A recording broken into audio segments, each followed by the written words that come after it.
Boa tarde, pessoal. Bem-vindos a mais um Rascunhos Econômicos. Eu sou o Léo. Bem, nesse canal nós tratamos a economia como ciência. Eu sou o Léo, sou economista. E eu sou o Léo e sou economista. Não fiquem me perguntando quem eu sou, se eu sou não sei quem. Não, eu já falei, eu sou o Léo, sou economista. Bem, muito bem.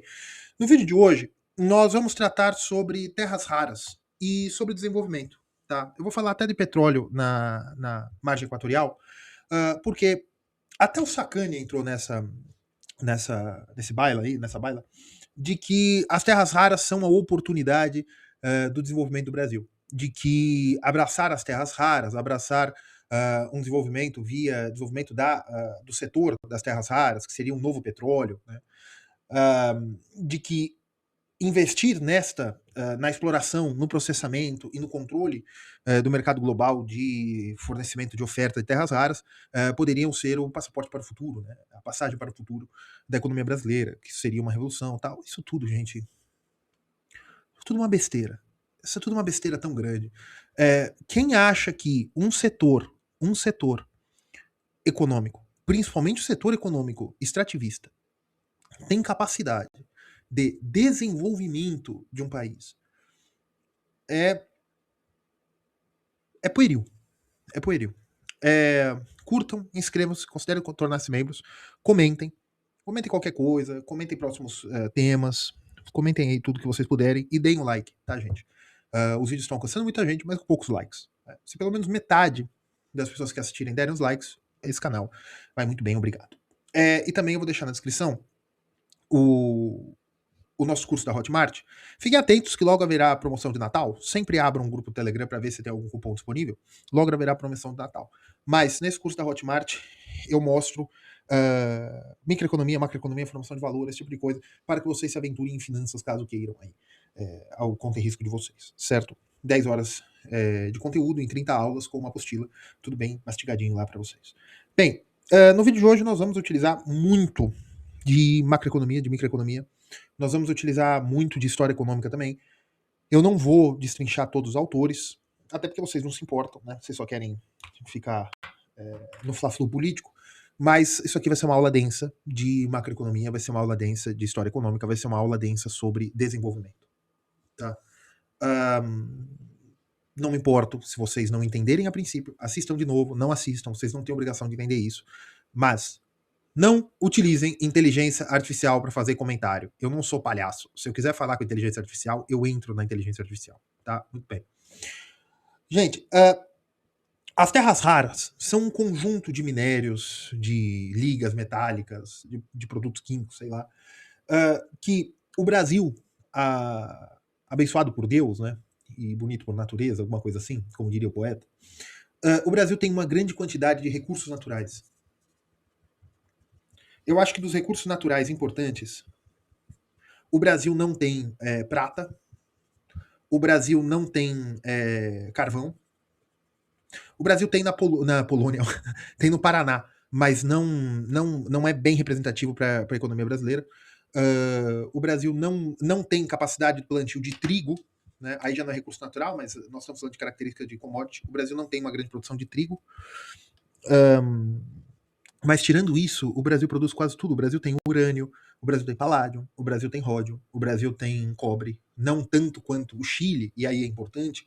O Brasil tem grandes reservas de cobre no Mato Grosso do Sul, mas não há viabilidade econômica para a exploração. Significa que, com o preço atual do cobre, o cobre não é uma terra rara, mas já é importante vocês entenderem isso para toda a discussão que vier depois.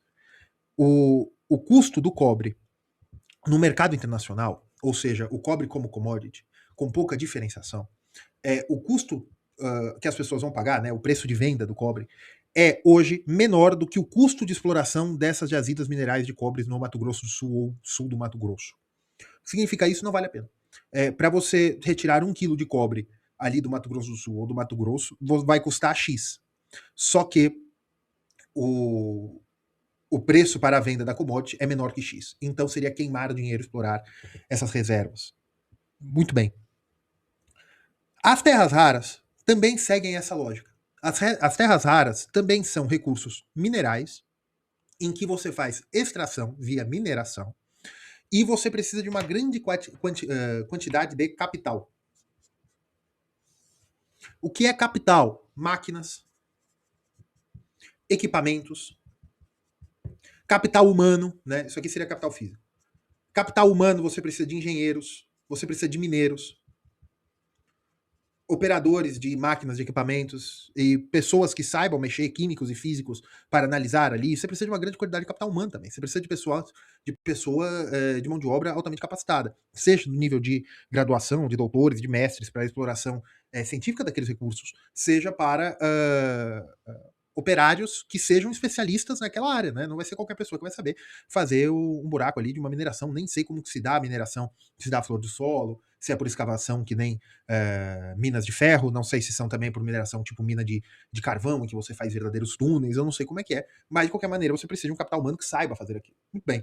E você precisa de capital financeiro. Capital financeiro para financiar a operação. Você precisa de capital financeiro para pagar as máquinas, capital financeiro para pagar os salários, enquanto não se atinja o break-even, ou seja, que a operação se pague. Então, como tudo, você precisa, para produzir, você precisa de capital.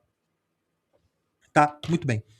Na produção, você põe uma quantidade de capital na esperança de que o capital resultante financeiro, medido via capital financeiro, seja maior do que o capital que você colocou. Isso é uma operação economicamente sustentável. Tá? Muito bem. O Brasil sempre teve ciclos de exploração, ciclos de produção, em que empurraram a economia brasileira, puxaram a economia brasileira até serem levados à exaustão. Nós tivemos muitos ciclos produtivos na época de economia não plenamente capitalista. No Nordeste, nós tivemos escravidão foi no Brasil inteiro, né? Mas você teve o ciclo do açúcar no Nordeste e no litoral paulista, que no litoral paulista não foi bem escravagista como foi no Nordeste, houve algumas diferenças, mas de qualquer maneira não era. Existe uma discussão no núcleo de sociologia da USP se houve feudalismo no Brasil, principalmente no Nordeste. Mas tudo bem. Você teve uma produção capitalista não comercial, uma produção capitalista primitiva. Né? E do ponto de vista econômico, você teve uma forma de produção sem salários, sem curva de oferta e demanda, você teve um sistema de produção fora das leis de mercado, vamos dizer assim. Muito bem. Isso levou a um certo desenvolvimento. Você teve a criação de cidades, você teve a criação de uma certa demanda interna, você teve uma criação de uma certa oferta interna. Você gerou um certo crescimento econômico. O ciclo do ouro em Minas Gerais também. Você também gerou uma grande quantidade de pessoas vindo ao Brasil, pessoas livres, né? Portugueses que vieram comprar seus escravos, produziram, alguns escravos compraram sua carta de alforria. Você teve uma atividade econômica via ciclo do ouro. Você teve também o ciclo café, você teve o ciclo do algodão no Nordeste brasileiro também. Você teve as drogas do sertão, você teve o ciclo da borracha, que foi comitante ao ciclo do café, né, no tempo. Né? Você teve alguns ciclos econômicos que levaram a desenvolvimentos regionais e principalmente enriquecimento de algumas elites econômicas. Mas isso não foi o suficiente para a acumulação de capital necessária para um aumento de produtividade que levasse a um processo de desenvolvimento. O que é desenvolvimento?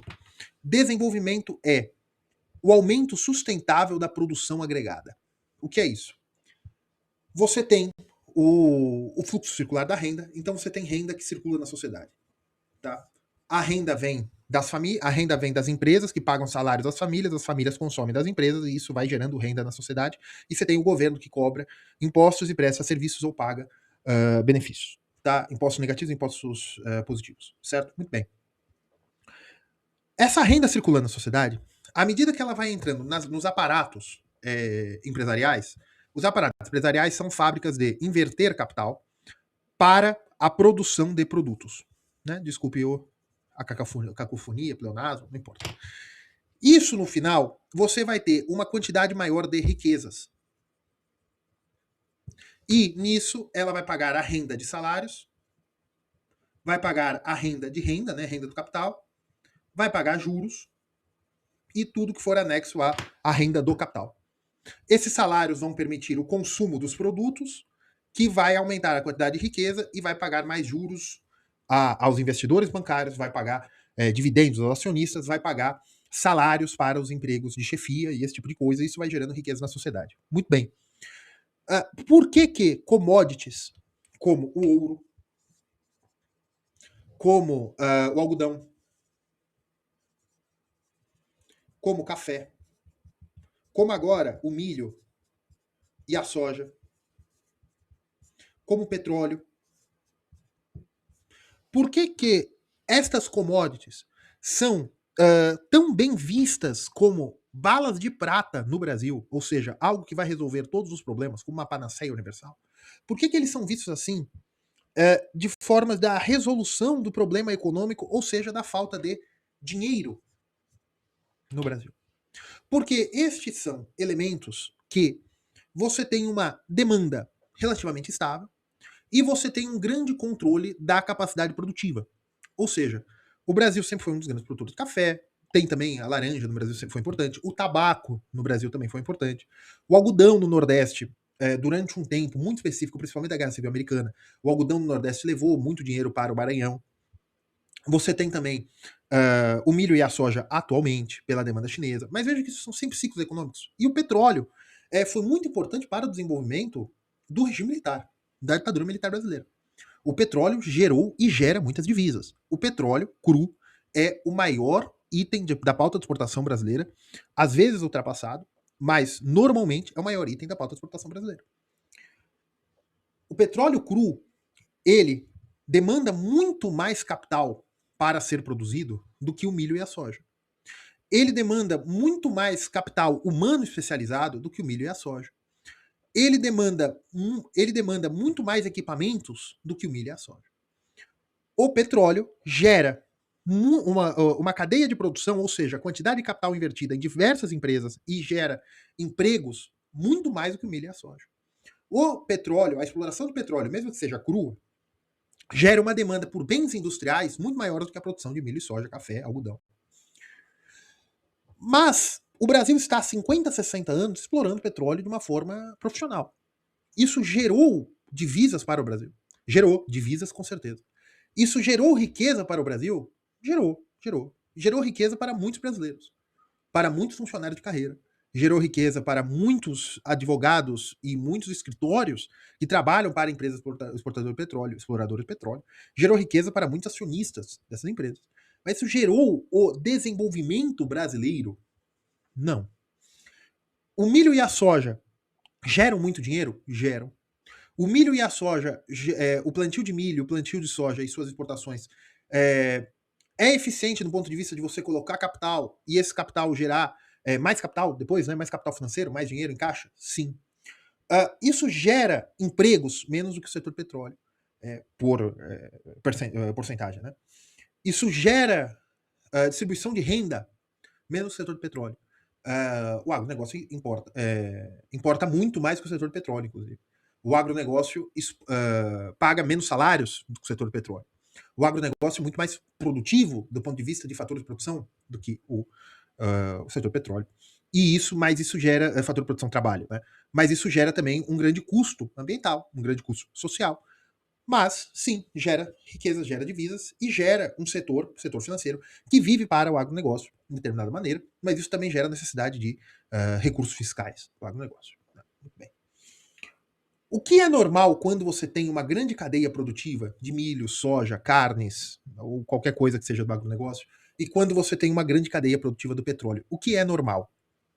Você acumular o dinheiro que você consegue como receita da exploração ou do lucro do plantio de milho e soja ou da exploração do petróleo é você acumular essas receitas que são caixa, virar capital financeiro, para que você, agora que você tem uma grande máquina de criação de dinheiro, seja as suas jazidas de petróleo, nas suas máquinas exploradoras de petróleo, aquelas cabeças de cachorro, ou as plataformas de petróleo na costa brasileira, seja suas grandes fazendas de milho e soja, seja seus grandes pastos com cabeças de gado, esse tipo de coisa, o certo é você acumular o dinheiro, como isso sempre foi ao longo da história.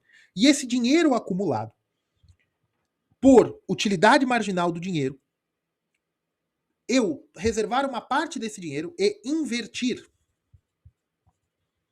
para fazer investimento, invertir para investir, né, como diria Celso Furtado, para que as empresas de petróleo, com uma grande quantidade de caixa, via receita de exportação, que é esse dinheiro, que é essas minas de ouro, fazendas de algodão, de café, de milho e poços de petróleo, me permitam eu construir destilarias, que é fazer esse petróleo ter um valor agregado ainda maior.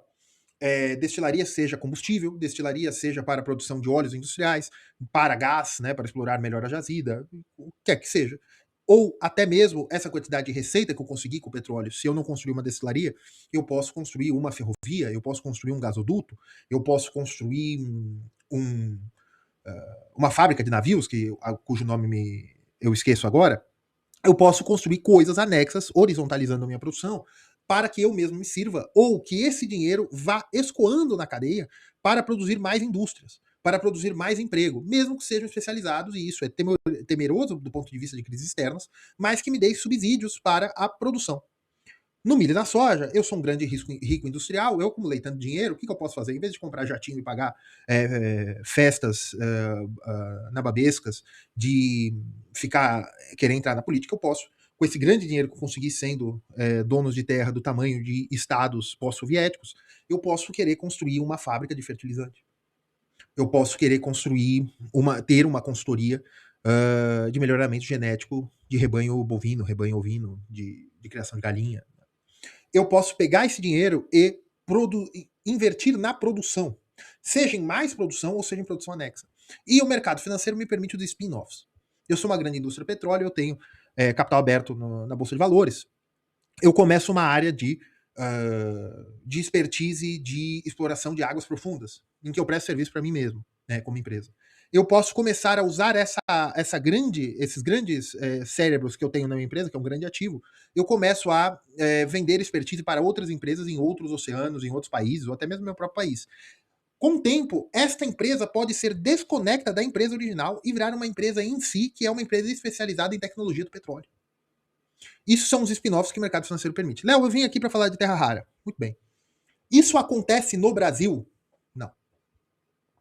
Você tem um movimento de que o café propiciou o acúmulo de capital no século XIX para o século XX para que esses grandes cafeicultores abrissem bancos, abrissem indústrias de beneficiamento de café, construíssem por eles mesmos ferrovias, desenvolvessem por eles mesmos, em suas fazendas que não poderiam mais produzir, bairros planejados? Não.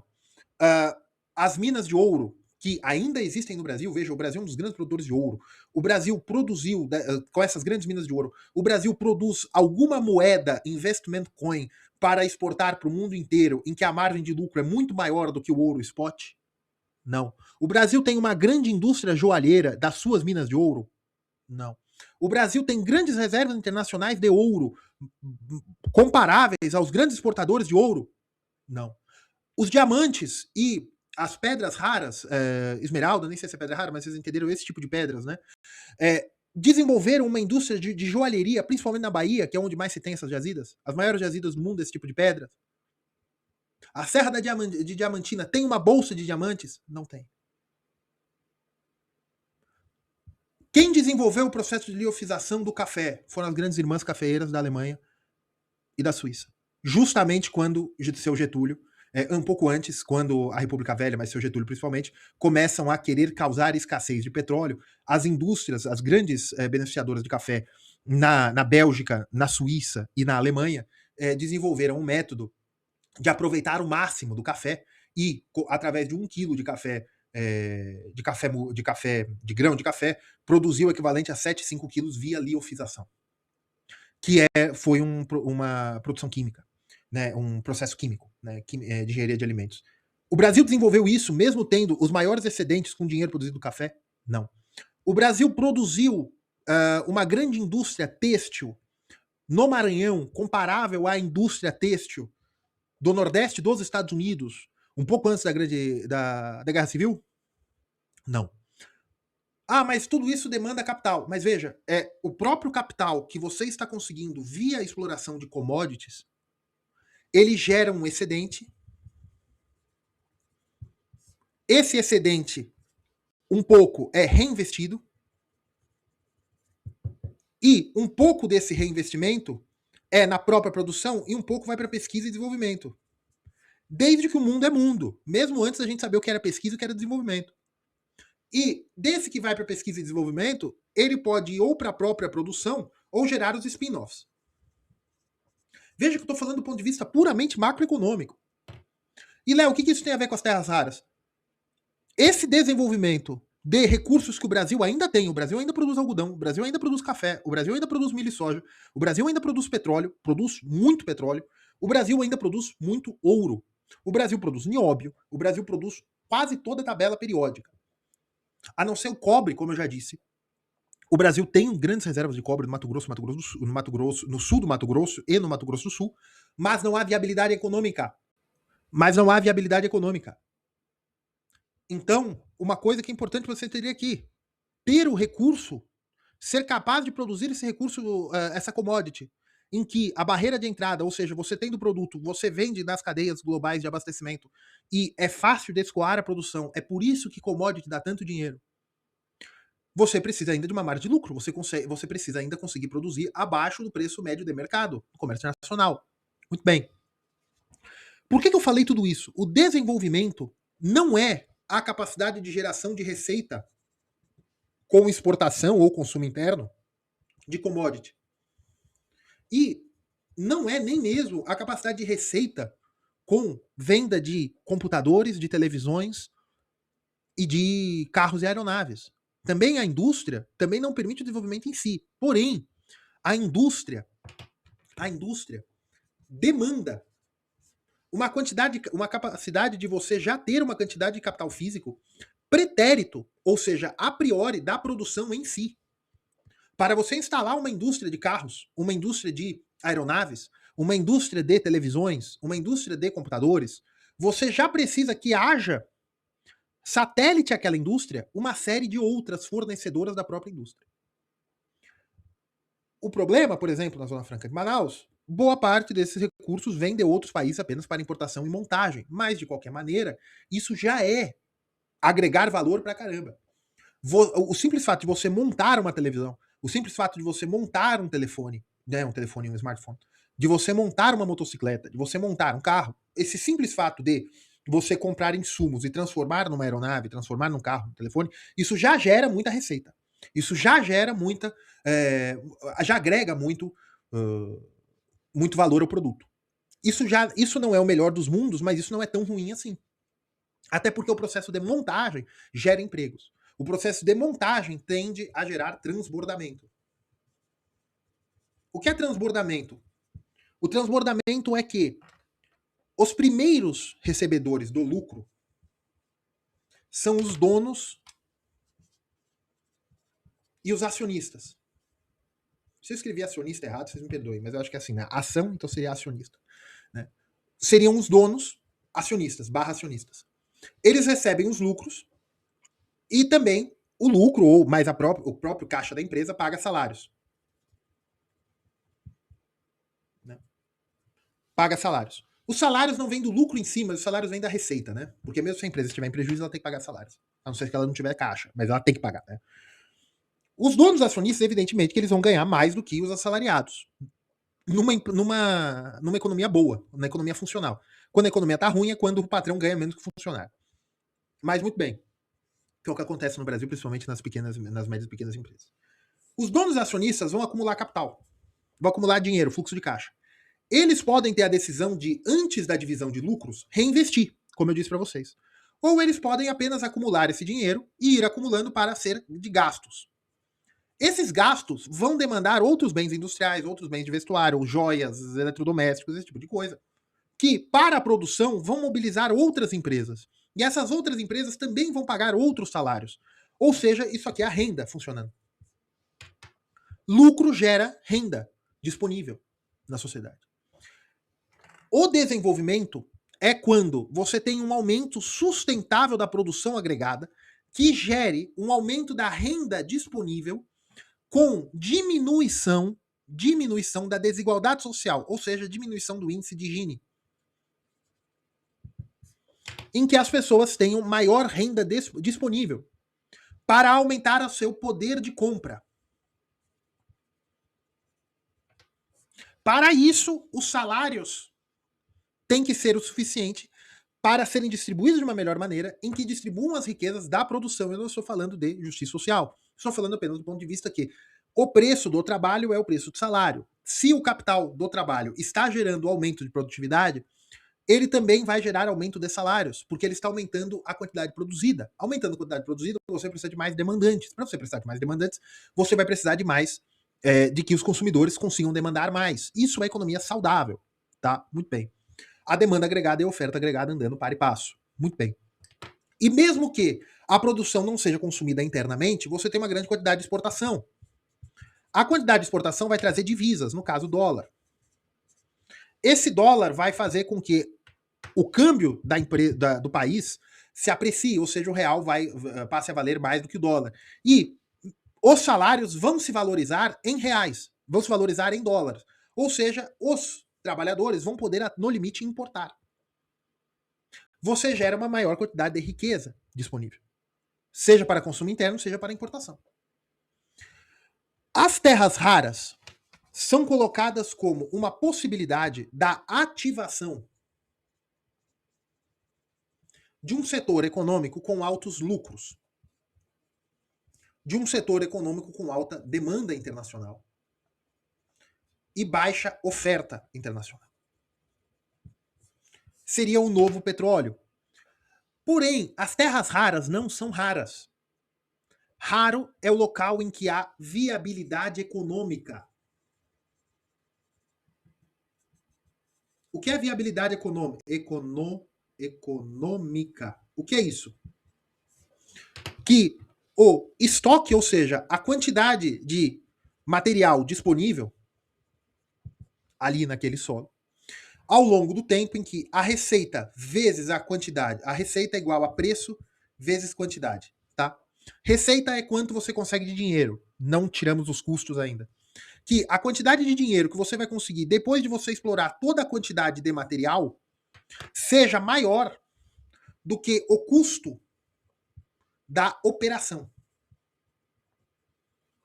Ou seja, para explorar essa reserva de terras raras no interior do Brasil, eu vou precisar de 50 bi de dólar. 50 bi de dólar. Para explorar, do começo ao fim, vou precisar de 50 bi de dólar. Do primeiro minério até o último minério, vou precisar de 50 bi de dólar. E existem ali 50 bi de tonelada, 50 bi quilogramas métricos, né? O pessoal chama, mas tudo bem. Existe 50 bi de unidades de, vamos colocar ali, 50 bi containers desse minério ali naquela jazida. Pode demorar 100 anos para explorar tudo, mas existem 50 bi de minério. Ou seja, enquanto o preço daquele minério for maior que 1, vale a pena explorar. Se aquele minério custar menos do que eu custei para pôr a instalação, ele não tem viabilidade econômica. O ouro é raro em si, tem pouco ouro em si na Terra. Porém, quando o preço do ouro sobe, você aumenta a exploração de ouro. Porque já há jazidas mapeadas, já há jazidas mapeadas também de petróleo, em que só vale a pena a mineração do ouro ou a exploração do petróleo em determinados locais, quando o preço do ouro ou o preço do petróleo, respectivamente, passa uma determinada quantidade, um determinado patamar. Porque aí vale a pena.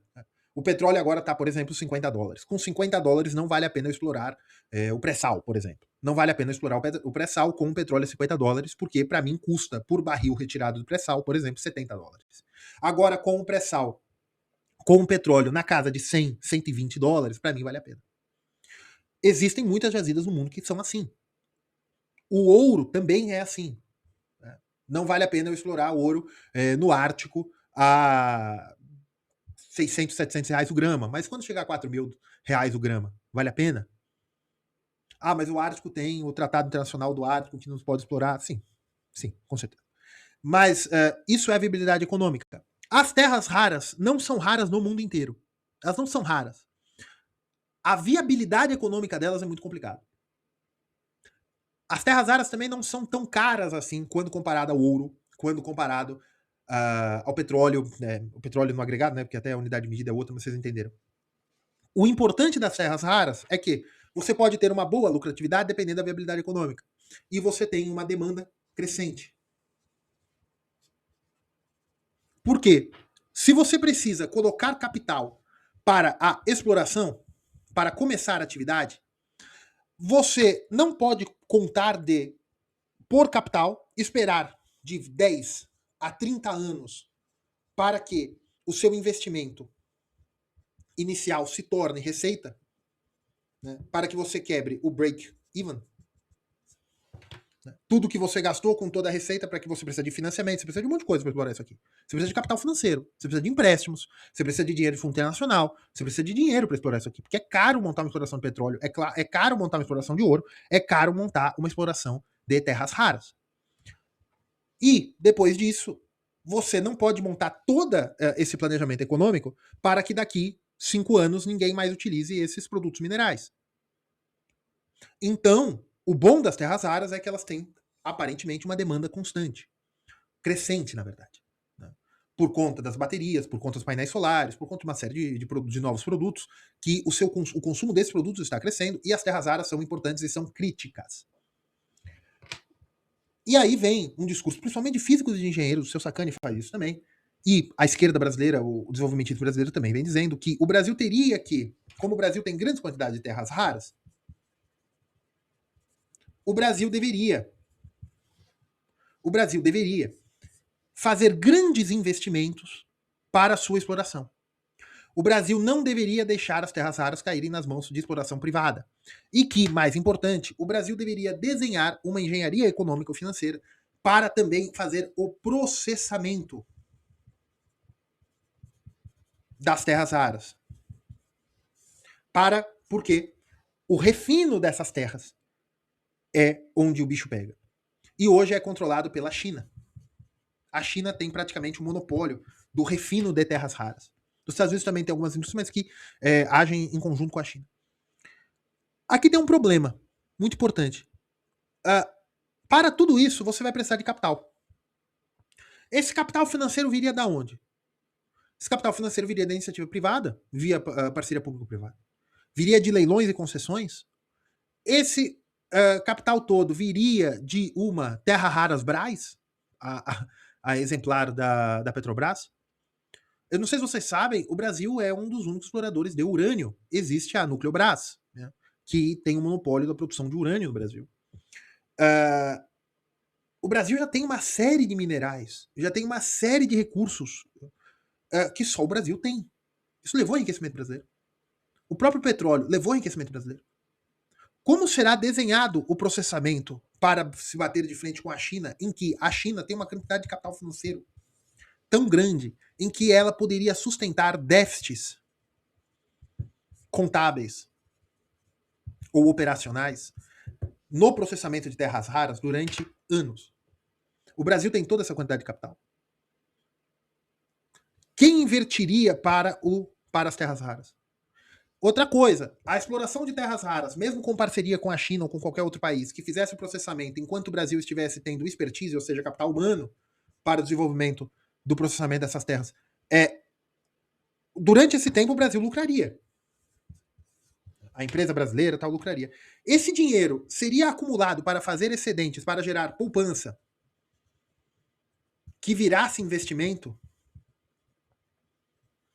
para financiar o processamento das terras raras, ou para financiar engenheiros e técnicos especializados nesse processamento, ou para a construção de ferrovias, portos e até aeroportos, pelo valor agregado, dependendo do que for.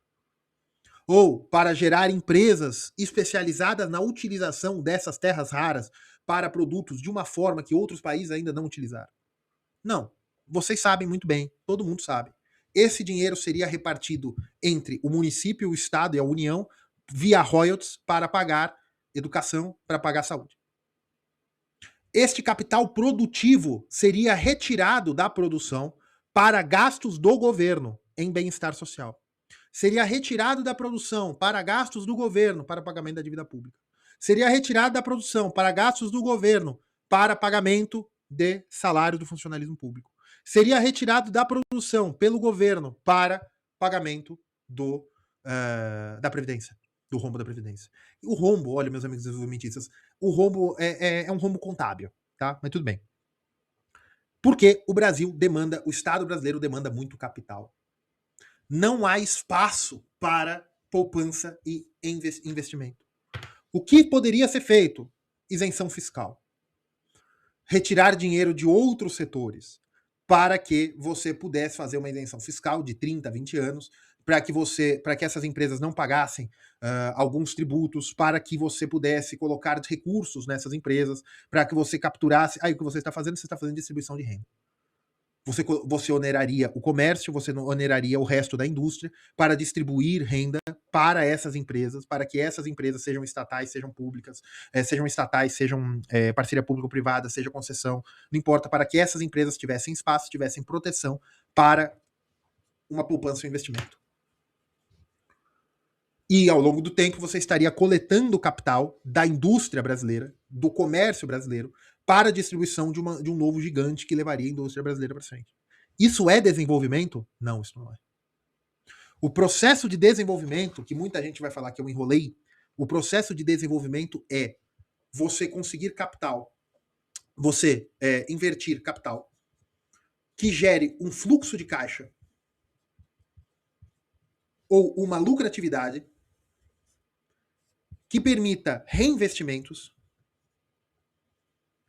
até um ponto em que você gere transbordamento, que permita reinvestimentos e permita pagamento de renda via dividendos, via salários e via pagamento de aluguéis também. Pode ser. Aluguéis de máquinas, equipamentos, aluguéis, não importa.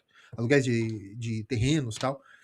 E esses reinvestimentos e também gerassem reinvestimentos na própria produção para o aumento da produtividade e também para a geração de spin-offs.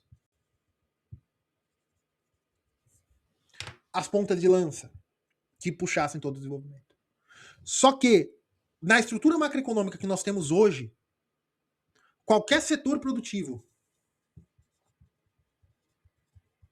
vai ser utilizado como gerador de lucro, receita e divisas, que é o dólar, o USD, para manter como bala de prata, como motor de crescimento da economia brasileira. Em que esse setor vai ter todo o peso macroeconômico e aí vai ter benesses, como por exemplo o agronegócio tem, do Plano Safra, esse tipo de coisa, porque ele gera tanta divisas que ele suga capital das outras áreas da economia brasileira. As terras raras gerariam muitas divisas, muitas receitas, gerariam, só que terra rara demanda muito investimento. Terra rara demanda muito capital. Terra rara é um item de valor agregado. Por quê? Porque ele precisa de muito capital financeiro, muito capital físico, muito capital humano para ser colocado ao mercado. Ele precisa de viabilidade financeira. O processamento das terras raras é pior ainda. Você precisa de mais capital ainda. Isso necessitaria de uma quantidade de investimento que o Brasil não tem. O processamento seria em parceria com indústrias alemãs, americanas, chinesas, russas, tailandesas, jupiterianas, marcianas, saturninas, não sei. Mas dependeria de capital externo. Esse capital externo depois viraria remessas de lucros ao exterior. Ou você vai fazer economia mista, sociedade de economia mista. E a sociedade de economia mista, você faz sociedade de economia mista. Depois você precisa. Você já está ganhando muito dinheiro com lucro de exportação. E aí o governo vai entrar com sociedade de economia mista, o governo é o acionista majoritário, ele vai chegar e vai falar assim: olha, agora nós temos que construir refinarias, né? Ou plantas de processamento de terras raras. Os acionistas vão começar a falar que não. Que eles querem distribuição de lucro, que eles querem isso, aquilo. Daqui a pouco essa Terrasbrás vai virar a nova Petrobras no processo de eleição brasileira. Vejam que não importa se é petróleo, não importa se é ouro, não importa se é diamante, não importa se é sal marinho, não importa se é proteína animal, não importa o que é. O problema brasileiro é o problema distributivo. É o problema dos impostos. É o problema da renda média. O problema da renda média é o seguinte: a sociedade brasileira e os políticos brasileiros demandam uma determinada quantidade de coisas, de remuneração, o funcionalismo público brasileiro também demanda uma quantidade de remuneração, demanda uma quantidade de bens e serviços, estatais, demanda uma quantidade de atuação do Estado, que demanda uma carga tributária, que demanda uma dívida pública, que demanda uma estrutura de juros, que demanda uma carga que impede o desenvolvimento de uma indústria desse tamanho. Sem que ela caia na mesma coisa que nós temos hoje com as estatais. Sem que ela caia com a mesma coisa que nós temos hoje com os bancos públicos. O processo de desenvolvimento demanda a capacidade de acumulação para a geração de riqueza. Aí vocês vão falar, não, então o governo que emita dívida. O governo pode emitir. O nome disso é imposto inflacionário. Você vai gerar imposto inflacionário, você não vai gerar distribuição de renda. Léo, então como nós podemos desenvolver o país? Não sei. Mas, via as terras raras, vai ser só mais um nacionalismo ufanista brasileiro. Vai ser só... Gente, nós já temos minas de ouro pra caramba. Nós não, eu não tenho nenhuma ação. Indústrias canadenses, norueguesas e dinamarquesas já exploram todo o ouro brasileiro. Indústrias brasileiras em que metade dos donos são acionistas privados exploram o petróleo brasileiro e ganham muito dinheiro com isso via dividendos. As indústrias brasileiras, empresários brasileiros ganham muito dinheiro com juros subsidiados, às vezes abaixo da inflação, para a produção de milho e de soja. E industriais brasileiros têm um rebanho cativo de consumidores que não podem importar de outros países, a não ser que paguem uma taxa de importação de quase 100%. Esse é o desenho da economia brasileira, e que terras raras, petróleo, diamante, urânio, o santo graal, a fonte da juventude eterna, né, se a gente vendesse água engarrafada, não ia resolver. O problema econômico brasileiro é distributivo. O problema econômico brasileiro é a estrutura macroeconômica, que não tem resolução. Não tem resolução. Então, as terras raras podem enriquecer muita gente, as terras raras podem gerar muito emprego, mas isso não vai desenvolver o país. Porque o capital, o dinheiro, o material não tem capacidade de mudança cultural. Não tem capacidade de mudança de comportamento. O problema não é monetário, o problema não é fiscal. O problema é o problema distributivo e o problema como a sociedade brasileira vê a própria sociedade brasileira e o ri-ri levei vantagem. Farinha pouca, meu pirão primeiro. Tudo que eu falei é economia, é análise de conjuntura, é análise econômica, análise produtiva. A questão de por que é assim, aí é política, aí é filosofia, aí é magia, aí é bruxaria, já não é economia, já não é comigo. Tá bom? Bem, pessoal, curtam, inscrevam-se, considerem tornar-se membro, dê uma olhada no nosso curso da Hotmart, o link tá aí na descrição. Sempre olhem no grupo Telegram antes de comprar o curso da Hotmart, porque pode ser que nós tenhamos um cupom de promoção. Tá bom? Por hoje é só, pessoal. Um abraço, fiquem todos com Deus.